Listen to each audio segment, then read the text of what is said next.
Chase. Chase Wins coming to you for Tuesday, September the 15th. The month is flying by.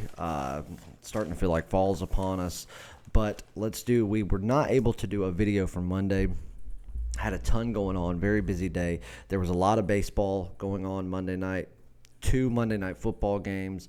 NHL action was going on, so there was a ton of games to go over. I was wrapping up some things that you guys will be brought into the mix on later this week as we finalize some things. So we didn't get to do a free play video, but let's do a wrap-up, or a recap, for what we did on Sunday, first NFL Sunday of the season, and what we had, and then we'll get you on a recap for Monday, and then a free play for Tuesday. And we're going to talk about a couple of Major League Baseball games. One of these may make the premium card. As of right now, I've got one NBA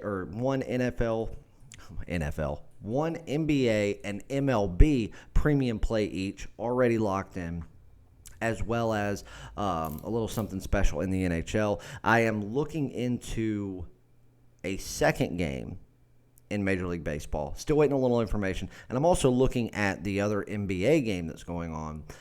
And that one's still kind of up in the air. I just want to dig a little deeper into it. But as of right now, for sure, there is at least one premium play in all sports that we have going on tonight. And hopefully we'll have some more added. So let's talk about what we did on Sunday to start.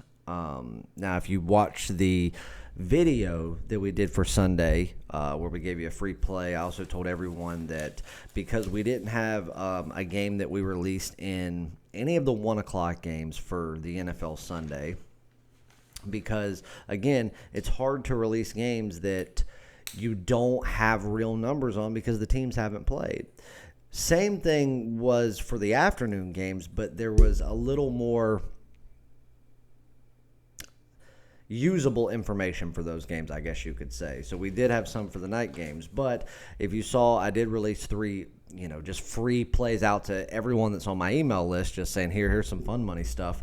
One being an underdog play on the Bears. They ended up winning outright.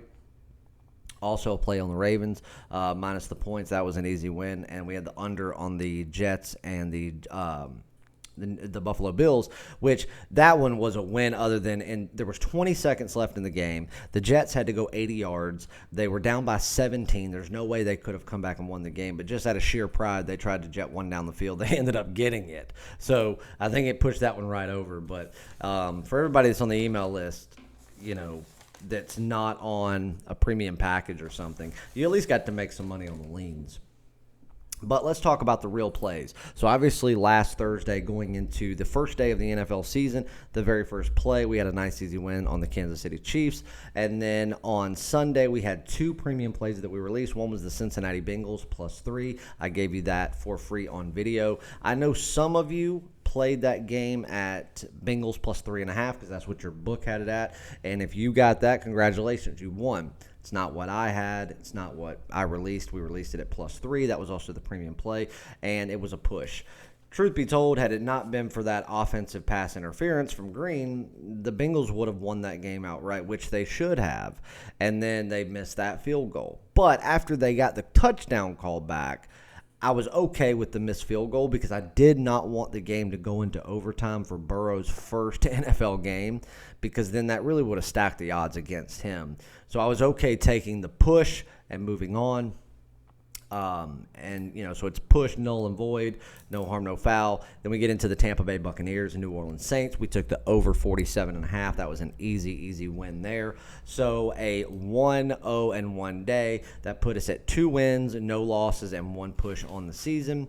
And then we get into the Major League Baseball of the day, and we had the Seattle Mariners, Arizona Diamondbacks over 9 runs. Easy win there. We did drop the San Diego Padres, San Francisco Giants game in Game 2 over. Stranded a lot of batters. It was a good play. They just could not cross. Both teams really couldn't cross the plate. And then when they started to pick up some steam, it was just too late because, again, it was only a 7-inning game. LA Dodgers, Houston Astros. over 9 runs. Some people may have got it at 8.5. If you did, you won. Otherwise, we pushed there because they landed right on 9. So a 1-1-1 day there. And then we had the Tampa Bay Lightning on the money line, minus $1.45 on Sunday. Was a nice, easy win. So a good day on Sunday, profitable. Again, it was a great start to the NFL season overall for the week. So certainly nothing to complain about. And then we get into Monday's action. Give me just 1 second here. I got to close out of this because this is giving me background noise in my ear. And what I was going to tell everybody is I did announce that we were going to be doing Patrick's remainder of his NASCAR season, which is 8 races for $100, and my NFL season for $499. I know that I released that video late on Sunday, later than normal. It wasn't my fault. YouTube was just running slow. So I know a lot of you didn't get to take advantage of that because you just didn't see the video. So what I'm going to do is I'm going to honor that price. I have fixed it on the website, and I'll let it run till midnight tonight. But that'll be midnight Pacific time, to give you a chance to jump on that if you want it, because I know some people do. So make sure you take advantage of that. If you don't want that, you want something short term, you can get a 3-day pass, a 30-day pass, a 7-day pass, whatever you want. Everything you need to make money is over at chasewins.com.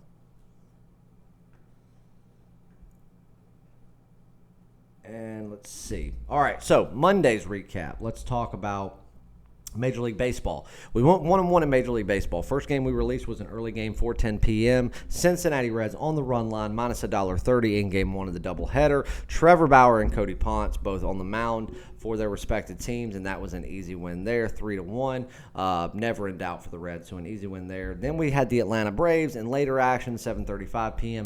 They got crushed by the Baltimore Orioles. And truth be told, if anybody watched that game, they would say, oh, Atlanta just did terrible. Yes, their offense did not do well. They were swinging the bat poorly. It's almost like because their offense has been so hot over the past 10 days, they were just swinging expecting the hits to come, and that just wasn't the case. They weren't swinging at their pitches. They weren't waiting for their pitches. So a lot of self-inflicted pain came with their offense. Now, their defense, I don't think they pitched bad. I think Baltimore swung the bat as good as I've seen any team swing the bat all year. So hats off to them. So we went 1-1. It's a rare day that we didn't turn profit in Major League Baseball. But then we get over into the NFL. And let's see here. So in the NFL, we had 4 plays.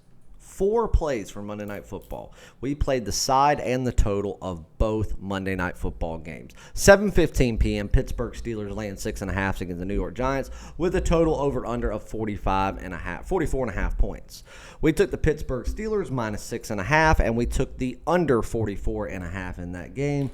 Easy win on both. So that started us off with a clean 2-0 in Monday Night Football. Then we get into the 10-15 game where I got a lot of backlash on these.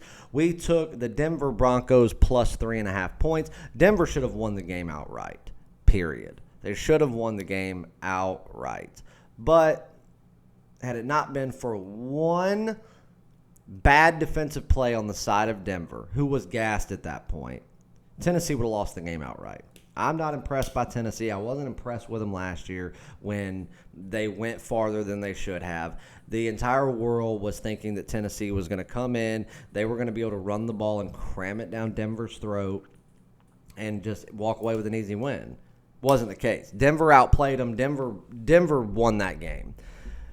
The score said otherwise, but they only won by 2. We had plus 3.5, so another underdog winner there. And then if you looked at where everybody's head was at, experts, money, media, everything, over 70% of the world was on the over 41.5 points because they thought that Tennessee was going to be not only going to be able to run the ball with ease all night, they thought that Tannehill was going to be able to air it out a couple of times in the first half and be able to get a couple of quick scores.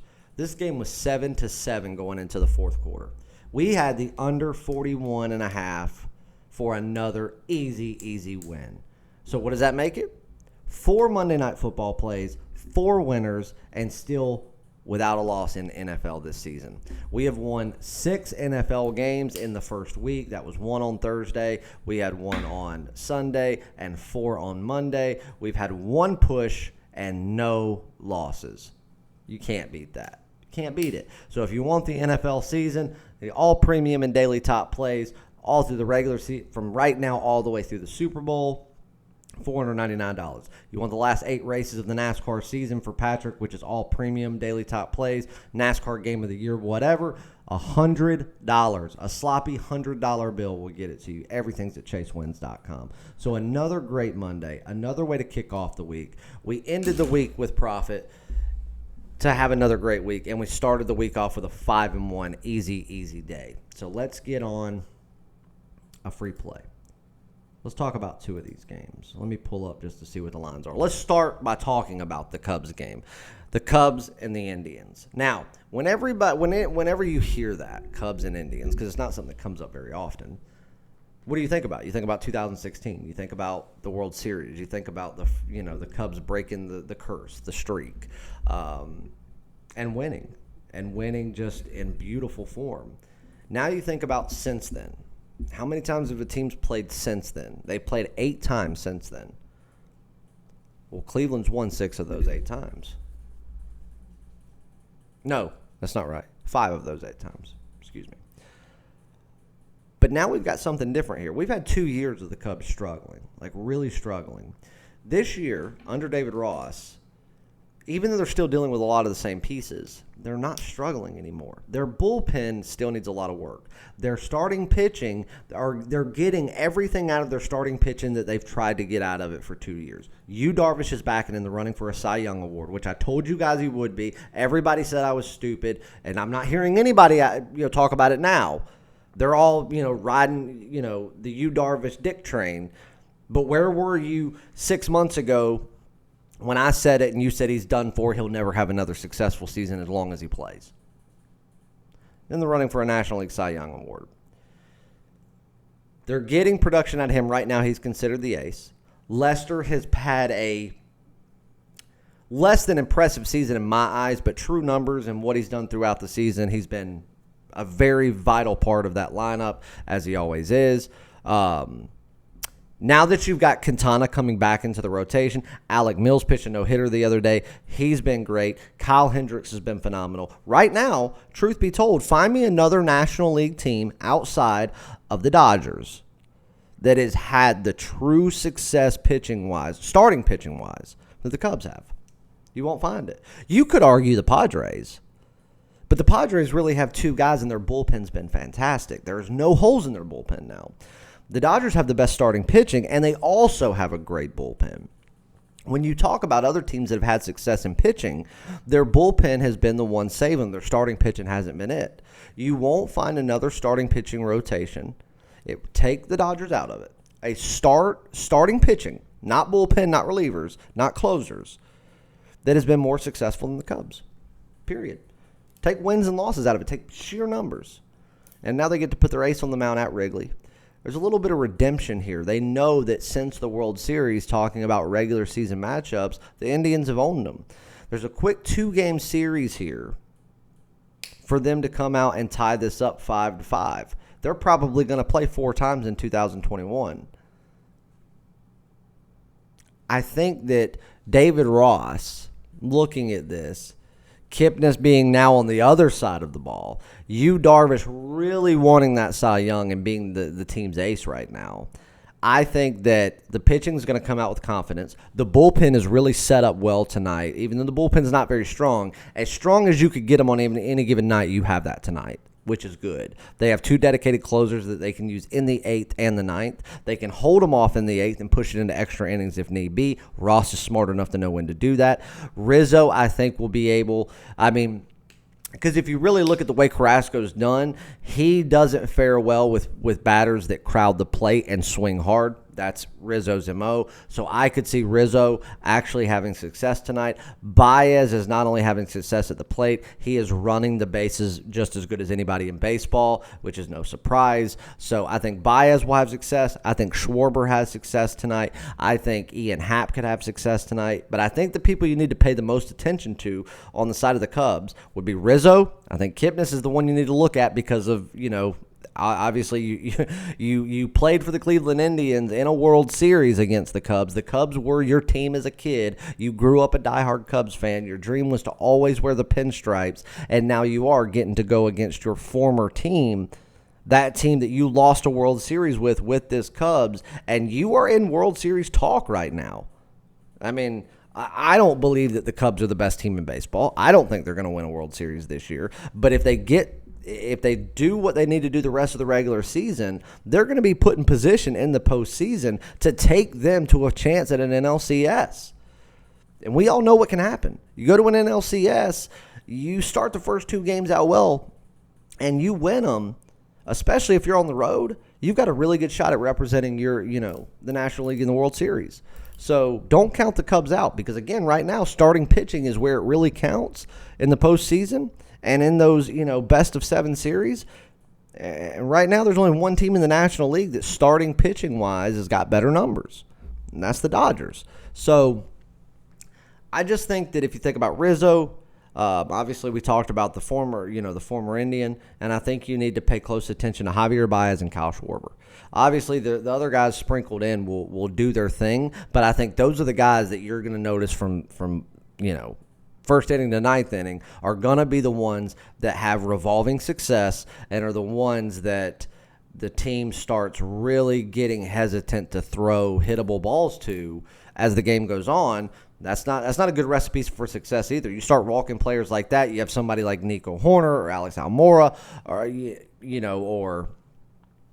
Ian Happ or Jason Hayward. Any of those guys can come up and have that bite you in the ass by belting one out of Wrigley Field. The wind is not a big factor at Wrigley right now, but the clouds are coming in.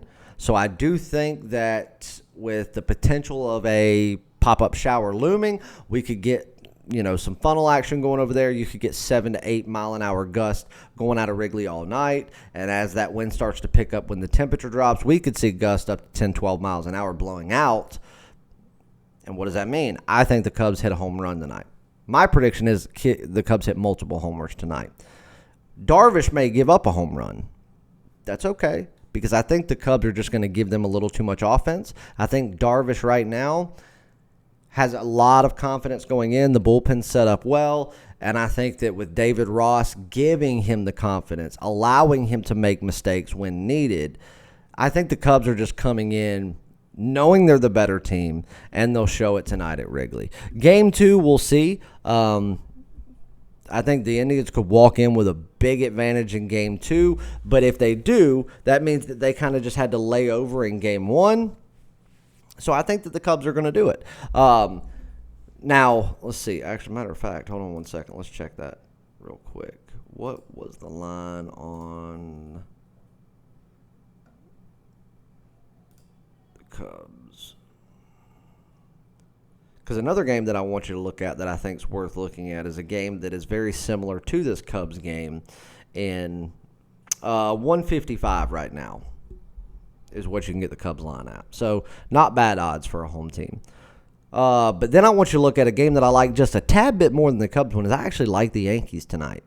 The Yankees, I made my predictions before the end of the before the beginning of the season, all the way through the winter. Garrett Cole's overpaid. He's overhyped. The Yankees are not that good. Giancarlo Stanton is the most overpaid, useless person in baseball. It was the dumbest decision ever to pay him as a DH when not only was he a great power hitter but a good defenseman. And now, if he doesn't go up and hit a home run when he takes the plate, it's a waste of money on him. And he gets hurt brushing his teeth. So he's out, Judge is out. Now they're both getting ready to come back. That's going to be a big deal. The Yankees need to pile up. What are they, on a 5-game win streak right now? They need to win 6. Out of the next 6 games, they need to win at least 4. And then when they come back, they'll go on a late season push. Obviously they'll see the postseason, but they'll get good position in there to go out there and go through the first series. The Yankees are going to be tough in the postseason if they are healthy. And they have a decent bullpen, but they've got to be healthy. If they're not healthy, then they might as well just not even show up. But Judge, I think he's overrated. Stanton's overrated at this position. They both couldn't stay healthy to save their life. But one thing that you are getting a very, very, very crucial piece of that Yankees rotation or that Yankees lineup back. Something that they have been missing. More consistent than Judge. More consistent than Stanton. Now, pitching-wise, you look at it, it's nothing to write home about on either side, but the Yankees have a slight advantage.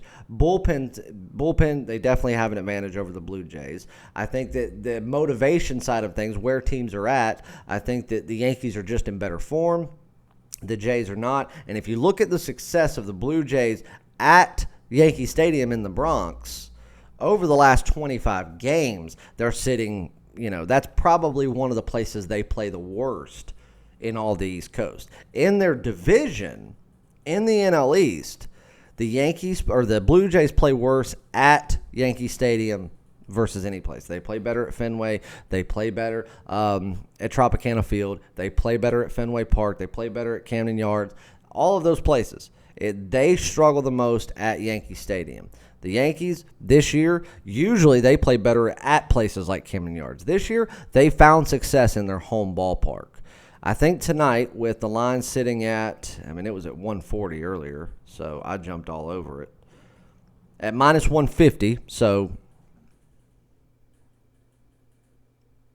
And Walker's still pitching for the Blue Jays. I don't think he makes it out of the 4th inning. Again, I wouldn't throw a ton of money on these games. I think they're about even. I like the Yankees slightly better, but I think the Yankees at home and the Cubs at home are both good for strong leans. If you were just going to do one, I think that tonight the Yankees are being dealt just a little bit bigger of an advantage. The Indians are really struggling right now, but as we know, you're talking about a Terry Francona team that won't struggle for too much longer. They'll finally break out and hit a stride. I don't think it'll happen tonight, but I think it's really close. That looming around, and we know it's coming, could scare you off just a little bit. I think the Yankees are destined for more success going from now to the end of the season than they've had over the past 2 weeks, truth be told. As they, start to get healthier, as their starting pitching starts, they're really finding out now they're not relying on their starting pitching for 7 innings or 6 innings. They're comfortable pulling them in the 4th, and, they've shifted some of those minor league prospects that have really gone out there and worked all season long at off-site facilities. They've brought them in where now they've got just a little bit more room to breathe in the bullpen, where they're not stressing out a less than average starting rotation. Garrett, I'm not even going to get back into the Garrett Cole situation. Somebody asked me about LeBron James earlier. I'm going to speak on that later in Wednesday's video. If you are a LeBron James fan, like a real fan, and you support everything he's done over the past month and the shit that's spewed out of his mouth, you may not want to watch my next video. So, just a heads up, because I'm going to eat him alive for everything he's worth. Him, Jamil Hill, all of them. Because what's gone on the past few days has just been disgusting. It's been disgusting. Anyway, I'll say your official free play for tonight. Let's roll with the New York Yankees on the money line. Well, no, I'll tell you what. They're both strong leans. But your 2 free plays, I want you to evenly wager both of these. Let's take the Cubs at home on the money line. Let's take the Yankees at home on the money line as 2 games that I think should be a little bit higher. We're getting decent numbers, and the home team is in the right position for both of them. If you want the better of tonight's plays right now, which is 3 premium plays, 2 premium plays and 1 top play, all those plays are already over the website. Go get them at chasewins.com, and there could potentially be a 4th play loaded into that here in just a few minutes, which I'm hoping will happen. So hopefully we'll have 3 premium plays, 1 top play, but either way, there's already 3 plays over there, and you need to go get signed up. I'll see you guys back for a video on Wednesday. Big announcements coming at the end of the week. I love all you guys. Congratulations to the end of another great week and kicking off another great week with a 5-1 Monday. And looks like the MLB King's going to go get fitted for his NFL King crown. So I love you guys. To all of my haters, I love you too. Keep promoting me, and I'll see you guys back for Wednesday.